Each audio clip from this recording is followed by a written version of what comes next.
ಇದೊಂದು ಬದುಕಿ, ಇದೊಂದು ಜನ್ಮವೇ, ಎಂತಹ ದುರ್ವಿಧಿ, ಇದೆಂತಹ ದುರ್ವಿಧಿ. ಎಲ್ಲರೂ ಬಂದು ನೋವು ಹೇಳ್ಕೊತಾರೆ, ಎಲ್ಲರೂ ಹಂಗಾಯ್ತು ಹಿಂಗಾಯ್ತು, ನನಗೆ ಇದಾಯ್ತು ಇದಾಯ್ತು ಅದು ಮಾಡ್ಕೊಡಿ. ಒಬ್ಬ ಒಂದಿನ ಬಂದು ನಿಮ್ಮ ನೋವು ಏನು ಅಂತ ನನಗೆ ಕೇಳಿದ್ರ ಇಷ್ಟ ಆಗುತ್ತೆ. ನನಗೆ ಒಬ್ಬನೇ ಇರೋದು ಸೂಪರ್ ಇಷ್ಟ ಆಗುತ್ತೆ ನನಗೆ. ಯಾಕಂದ್ರೆ ನಾನು ಸಿನಿಮಾಗಳೆಲ್ಲ ನೋಡೋದು ಒಬ್ಬನೇ.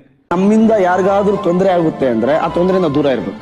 ನೀವು ಯಾವಾಗ ಎಲ್ಲದನ್ನು ಏನು ಇಲ್ದೇನೋ ಬದುಕ್ತೀನಿ ಅನ್ಕೊಂಡು ಕೆಲಸಕ್ಕೆ ಇಳಿತೀರಲ್ಲ, ಒಂದು ಮಟ್ಟಿನ ರಿಸ್ಕ್ ತಗೊಂತಿರಲ್ಲ, ಅವಾಗಲೇ ಏನಾದರೂ ಮಾಡಕ್ ಸಾಧ್ಯ. ನಾನೇನಯ್ಯ ತಪ್ಪು ಮಾಡ್ದೆ? ನಾನು ಎಲ್ಲಿ ತಪ್ಪು ಮಾಡ್ದೆ? ನನಗಂತೂ ಈ ಜೀವನವೇ ಬೇಸರವಾಗಿ ಹೋಗ್ಬಿಟ್ಟಿದೆ. ನನಗೂ ಸಾಕಾಗೋಯ್ತು. ಯಾರ್ದಾದ್ರೂ ತಲೆ ಹೊಡೆದಾದ್ರು ಸರಿ ದುಡ್ಡು ಮಾಡ್ತೀನಿ. ಯಾವುದು ಪರ್ಮನೆಂಟ್ ಅಲ್ಲ ಡಲೆ, ನಾವಿಟ್ಟಿರೋ ಹೆಜ್ಜೆನೂ ಕಾಣಬಾರ್ದು, ಹಂಗಿದ್ದು ಹೊರಟ ಬಿಡ್ಬೇಕು. ನಿಮ್ಮ ಒಟ್ಟಿಗೆ ಯಾರಿದಾರೋ ಅದೇ ಖಂಡಿತ, ಅದೇ ಶಾಶ್ವತ. ಅದು ಚೇಂಜ್ ಆಗುತ್ತೆ ನಾಳೆ. Let me tell you one thing, philosophy ಅನ್ಕೊಂಬೇಡಿ. ಇವೆನ್ಚುಯಲಿ